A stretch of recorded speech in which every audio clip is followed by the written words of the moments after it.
Le 28 juin 2019, une violente canicule a frappé le sud de la France.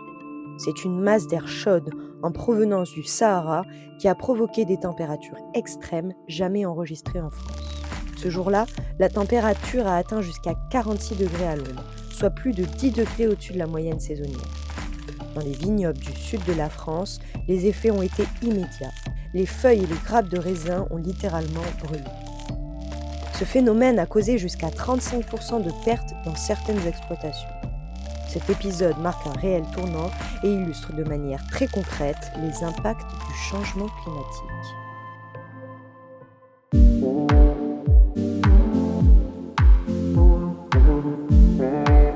On est ici sur un vignoble expérimental au cœur de la ville de Montpellier, sur le campus de la Gaillarde, à seulement quelques kilomètres des vignobles qui ont brûlé.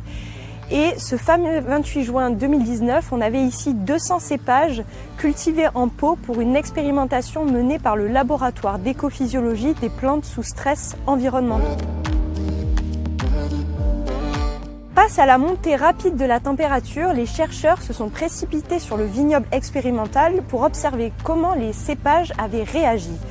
Ils ont été surpris d'observer que certains génotypes avaient été fortement impactés par la température, c'est-à-dire qu'ils avaient des symptômes de brûlure très importants, alors que d'autres sortaient quasiment indemnes de cet événement. Cet événement a mis en lumière une diversité de comportements et a permis d'ouvrir des pistes pour mieux comprendre la tolérance de la vigne face à l'augmentation de la température de l'air. Mais alors, comment évaluer la température des feuilles ? La température foliaire, c'est en fait la résultante du bilan d'énergie de la feuille. Le bilan d'énergie, c'est une quantité d'énergie absorbée par la feuille sous forme d'énergie radiante qui va la réchauffer. Et cette énergie va ensuite être dissipée sous forme de flux de chaleur, comme par exemple la transpiration foliaire. Alors, il existe deux voies principales qui permettent de limiter l'échauffement de la feuille. Une première voie qui a été largement étudiée, qui consiste en fait à maintenir la transpiration via l'ouverture stomatique. Et puis, il y a une deuxième voie qui a été beaucoup moins étudiée, qui consiste en fait à ajuster l'architecture de la plante. Mais à quoi fait-on référence exactement quand on parle d'architecture ? La notion d'architecture renvoie généralement à l'arrangement topologique, c'est-à-dire à la façon dont les différentes parties de la plante sont connectées entre elles, mais cela fait aussi référence à la géométrie des organes, c'est-à-dire à la description de leurs dimensions et de leur orientation. C'est d'ailleurs cet aspect qui m'a le plus intéressé pendant mon doctorat. Et donc, la deuxième stratégie qui va être d'ajuster l'architecture de la plante renvoie en fait à la capacité d'ajuster la distribution de la surface foliaire dans l'espace, ce qui va permettre de capter plus ou moins de rayonnement et de finalement limiter l'augmentation de la température foliaire. Dans ce contexte d'augmentation de la température de l'air et de la multiplication des événements extrêmes, l'un des objectifs majeurs de mon doctorat a été d'identifier des profils architecturaux qui ont la capacité, d'une part, de minimiser l'augmentation de la température foliaire pour éviter les symptômes de brûlure, et d'autre part, de maintenir un bon fonctionnement dans ces conditions de contraintes environnementales. Cela passe notamment par le maintien des capacités photosynthétiques de la plante, qui sont le moteur du rendement, mais aussi par une conservation d'une bonne efficience d'utilisation de l'eau, qui correspond au ratio du gain de carbone par rapport à la perte en eau et que l'on nomme Water Use Efficiency.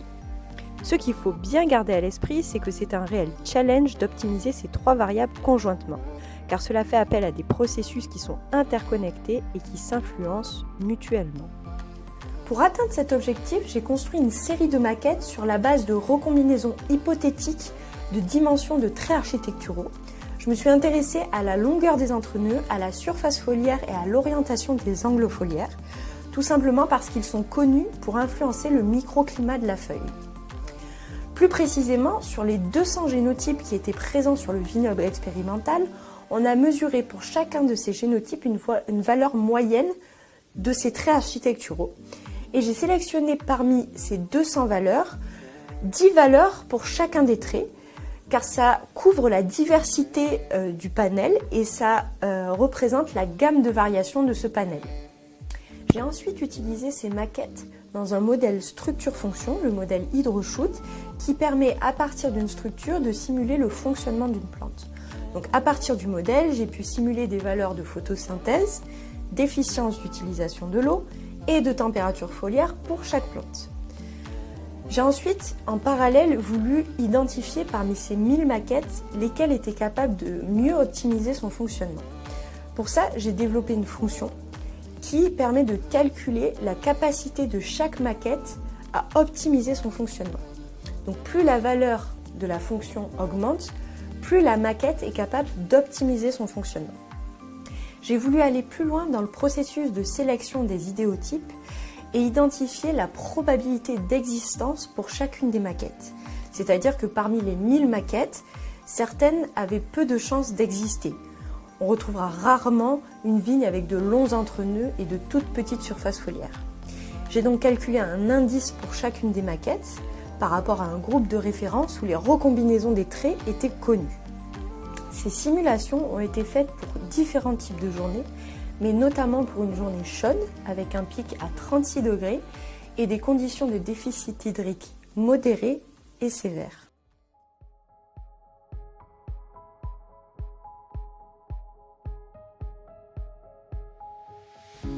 Avec toutes ces données, on a pu évaluer l'impact des traits architecturaux sur les variables de fonctionnement via ce qu'on appelle le pourcentage de variance. Alors le pourcentage de variance, c'est simplement une mesure statistique qui indique la proportion de variabilité d'un trait, donc ici nos variables de fonctionnement, expliquée par une autre variable, donc les traits architecturaux. Un des résultats majeurs de mon doctorat, ça a été de montrer que la longueur des entrenœuds, c'est un des traits qui impacte le plus la température foliaire. Et ça, dans les deux conditions hydriques. Ce qu'on peut voir sur ce graphique, c'est que plus la longueur des entrenœuds augmente, plus la température foliaire augmente. On passe de 36 degrés pour les plus petits entrenœuds jusqu'à 39 degrés pour les plus longs entrenœuds. Et c'est d'ailleurs ce qu'on retrouve dans la littérature où on voit que les plus petits entrenœuds ont tendance à favoriser l'auto-ombrage et cela va impliquer une diminution de la quantité de rayonnement absorbé par la feuille et donc limiter l'échauffement de la feuille. L'orientation des feuilles joue aussi un rôle crucial sur la température foliaire et notamment lors de conditions de déficit hydrique modéré. Plus précisément, ce qu'on peut voir, c'est que la température foliaire a tendance à augmenter lorsque la feuille adopte une position plus horizontale. Par exemple, un angle de moins 90, c'est-à-dire fortement incliné vers le bas, qui va passer à moins 40 degrés, c'est-à-dire plus à l'horizontale, va augmenter de 2,6 degrés sa température foliaire. Et ces résultats, ils sont cohérents avec ce qu'on retrouve dans la littérature, où on voit par exemple chez d'autres espèces que des feuilles qui ont tendance à être plus érigées vont permettre de maintenir une température plus basse. En ce qui concerne l'assimilation nette de carbone et l'efficience d'utilisation de l'eau, les traits les plus influents sont nettement la longueur des entrenœuds et la surface foliaire. Ils ont un impact positif, c'est-à-dire que lorsqu'on augmente les valeurs de ces traits, cela va augmenter les variables de fonctionnement. Par exemple, si on augmente de 50 cm² la surface foliaire, cela va augmenter la photosynthèse d'environ 2,5 g par plante et par jour.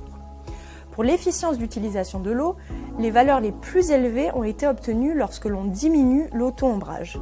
Cet effet négatif de l'ombre sur cette variable, elle a été aussi retrouvée dans la littérature sur des cultivars de syrah et de grenache où on voit qu'il y a un effet négatif de l'ombre et cela est dû au fait que à l'ombre, la feuille perd plus d'eau que ce qu'elle gagne en photosynthèse.